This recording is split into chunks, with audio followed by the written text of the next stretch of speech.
please subscribe my YouTube channel and press the bell icon. You watching real horror stories in every day.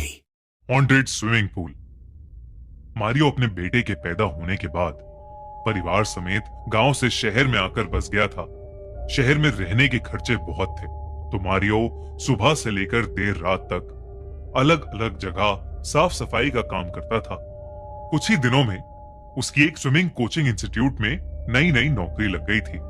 काम ज्यादा नहीं था, बस रात को 9-10 बजे की कोचिंग के बाद अगली सुबह 4 से 6 बजे की अर्ली मॉर्निंग कोचिंग के लिए स्विमिंग पूल को अच्छी तरह से साफ करना था। पर अपनी इस नई नौकरी की पहली रात को जो भयानक घटना मारियो के साथ होने वाली थी, उसका उसे बिल्कुल भी अंदाजा नहीं था। वो इंस्टीट्यूट अमेरिका के बेस्ट स्विमिंग इंस्टीट्यूट में से एक था। उस इंस्टीट्यूट में कई सारे स्विमिंग पूल्स थे, जिसमें से एक पूल नंबर 7 की ड्यूटी मारियो की थी।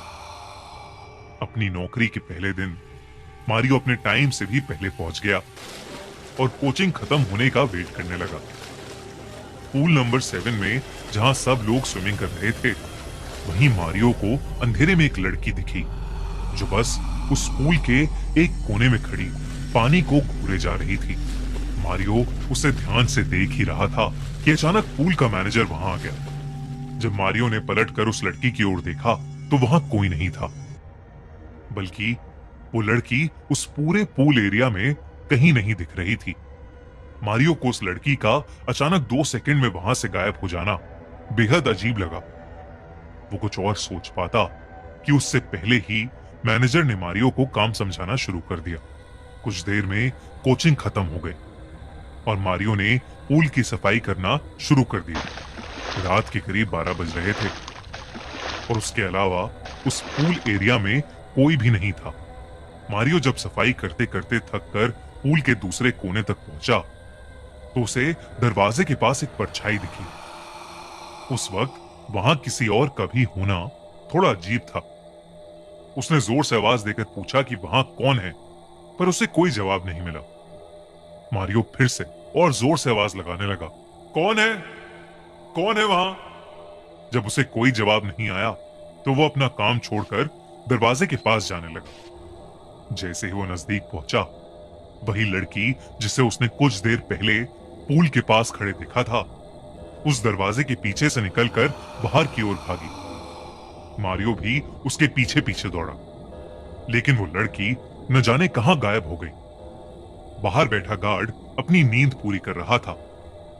मारियो उसके पास गया और उसे नींद से जगाकर उस लड़की के बारे में बताने लगा।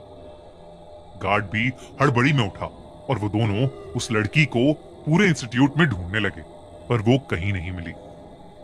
ढूंढते ढूंढते रात के 1 बज गए थे और सुबह की कोचिंग वाले स्विमर्स बस 2 ही घंटे में आना शुरू कर देते।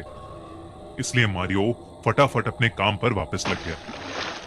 काम करते करते उसको अचानक पानी में किसी चीज के हिलने की आवाज आई। वो मुड़ा और उसने देखा कि पानी एकदम शांत था और उस पूरे पूल के कॉम्प्लेक्स में एकदम सन्नाटा था।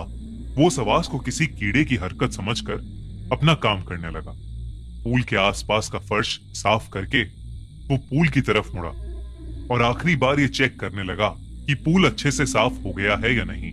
लेकिन जैसे ही वो पूल के पास पहुंचा और उसने पूल के अंदर देखा तो उसे पूल के नीले पानी के अंदर एक लड़की का शरीर दिखा, जो पूरी तरह से सफेद पड़ा था और उस लड़की के बाल धीरे धीरे पानी के ऊपर आ रहे थे। वो उसी लड़की का शरीर था जिसे मारियो ने कुछ देर पहले देखा था।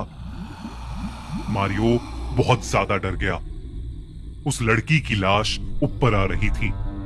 मारियो घबराते हुए उस लाश को निकालने के लिए पूल के करीब गया तो उस लड़की की लाश ने अचानक अपनी आंखें खोली।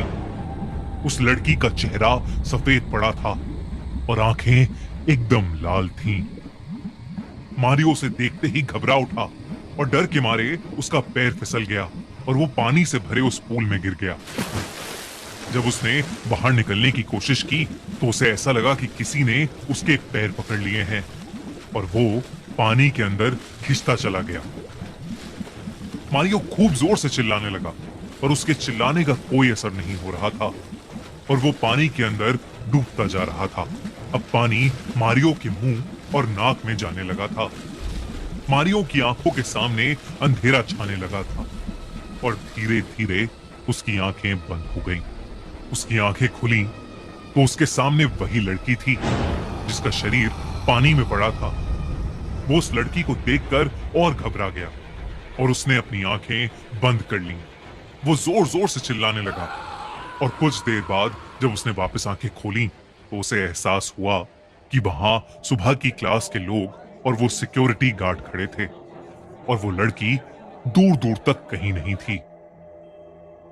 जब उसने उन सबको देखा तो वो थोड़ा शांत हुआ, लेकिन वो इतना घबराया हुआ था कि उसकी आंखों से आंसू आने लगे। जब उसने अपने साथ हुआ पूरा किस्सा बयान किया तो उसे एक लड़का एक किनारे में ले गया और उसने मारियो को कुछ ऐसी बात बताई जिसे सुनकर मारियो की रूह कांप उठी। उसे पता चला कि करीब साल भर पहले एक 19 साल की लड़की एल्बर्टा इसी स्विमिंग पूल में डूबकर मर गई थी। एल्बर्टा उस इंस्टीट्यूट की बेस्ट स्विमर थी और वो रोज पूल नंबर 7 में रात में प्रैक्टिस करने आती थी। उस इंस्टीट्यूट की एक स्टूडेंट ने जलन में आकर एक रात एल्बर्टा के साथ शरारत करने के बहाने उसे डुबा दिया और वहां से चली गई। उस स्टूडेंट को ये नहीं पता था एल्बर्टा को उस दिन पूल के अंदर जाते ही कंकशन हो गया था, जिसकी वजह से वो पानी में बेहोश हो गई और उसकी पानी में डूबने के कारण मौत हो गई थी। ये सब सुनकर मारियो की हालत बहुत खराब हो गई। उसके साथ जो कुछ भी हुआ था वो एक आत्मा ने किया था, ये सोचकर वो अंदर से घबरा चुका था। उस लड़की का चेहरा उसके दिमाग से निकल ही नहीं रहा था, इसलिए उसने अगले ही दिन वो नौकरी छोड़ दी। उस इंसिडेंट के बाद मारियो के मन में हमेशा के लिए पानी का डर बस चुका था। उसने पूल नंबर 7 वाली नौकरी तो छोड़ दी, लेकिन उस रात के सपने उसे आज तक सोने नहीं देते और शायद आज भी एल्बर्टा की आत्मा पूल नंबर 7 में भटकती है।